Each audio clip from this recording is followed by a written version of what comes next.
I destroyed an LS1 intake on my 91 LS swapped OBS Chevy. All right, in today's video, I'm going to tell you how I was trying to fix a vacuum leak on the LS swap 91 Chevy, and I ended up cracking the LS1 intake. I have a few ideas of what potentially happened. Um, I mean, it's pretty clear it cracked, but I don't know if it was like that when I bought it or if it was, operator error. But yeah, let's go through that. All right, we have the LS1 intake here that I pulled out of the LS swap Chevy. I fully intended on just replacing the gaskets, maybe cleaning it up a little bit, and just bolting it right back in and driving it the next day. I'm sure a lot of mechanics out there understand, and people that are wrenching on their own stuff, that it don't always go that way. It do be like that. It do be like that. So what ended up happening is I was torquing down all 10 of these bolts, and when I got to my second sequence of 89 inch foot-pounds, it ended up snapping off, and I'll show you guys. There's a few cracks in here on a lot of them on the plastic, and so I don't know if it came like that. I bought this off some guy off Facebook. It came pretty much exactly the way you see it, injectors and all.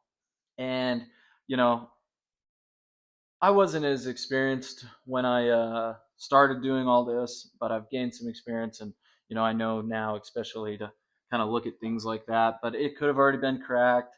When I put it together years ago, I don't really think I used a torque wrench. I think I just kind of sunk them down with an impact, which, looking back now, was a really stupid move because this is plastic, uh, and those electric impacts have pretty good torque on them, so way more than 89-inch foot-pounds. But I got an LS6 intake coming. Uh, there's a lot of intakes out there. I really wanted the BTR, but after doing research, you lose 40 whatever horsepower uh, down low, and this truck will never see 7,000 RPMs, and if it does, it's for very rarely and for a very short amount of time, to be honest. Uh, so I ended up going with an LS6. I'm not really a fan of the Trailblazer intake. I just don't like the way they look. I really like the way this looks. So yeah, we ordered a new one from Street Machine. I think they're out of Idaho, or not Idaho, out of Ohio. I'm from Idaho, but yeah, Street Machine from out of Ohio. I can't remember the exact city, but shout out to them. I think what they're doing is really cool. They go a cool gallery, so, and a lot of parts for LS stuff. So if you need anything, uh, definitely go to them. This no sponsorship. It's just a free shout out because they had them on hand, and an LS6 intake I felt was going to be a lot harder to find, but it really wasn't. And so that is where it cracked. You can see that one's cracking as well. There's a couple others, but that's what it's supposed to look like. But man, ruin the day. Ruin the day. What do you get? What do you expect though? It's plastic. I figured I better show the project itself, not just the dang intake. She's not the prettiest thing, and don't mind the two-tone paint job. I wasn't going for that. I was really just trying to keep up on the rust. It didn't really do the job. I don't know crap about paint, but I'm gonna learn one day.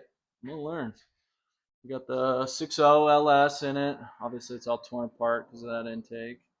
But I got that engine off of eBay from some guy. He rebuilt it, and it's got a little bigger cam in it, flat top pistons, ND 4500 freshly rebuilt, um, new brakes all around, new front suspension, new shocks, true dual exhaust out the back.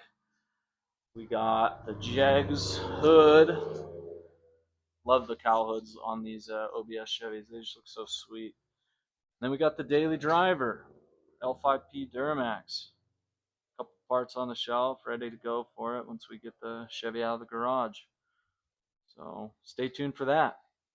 And so in my next video, once I get that LS6 intake in, I will be taking all the fuel rails and the fuel injectors and the throttle body off of the LS1, putting it on the LS6, and then getting it bolted back in to the 6.0 that's been swapped in to this 91 Chevy Silverado. We got a couple other video ideas in mind. We got a carpet kit and a Jegs hood, things like that. I've never done a carpet kit.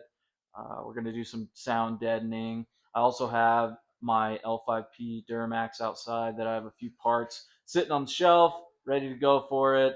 Intake and all the pans. I don't think I'm going to do the oil pan. I don't have a lift, clearly, but I'm definitely going to do the tranny pan.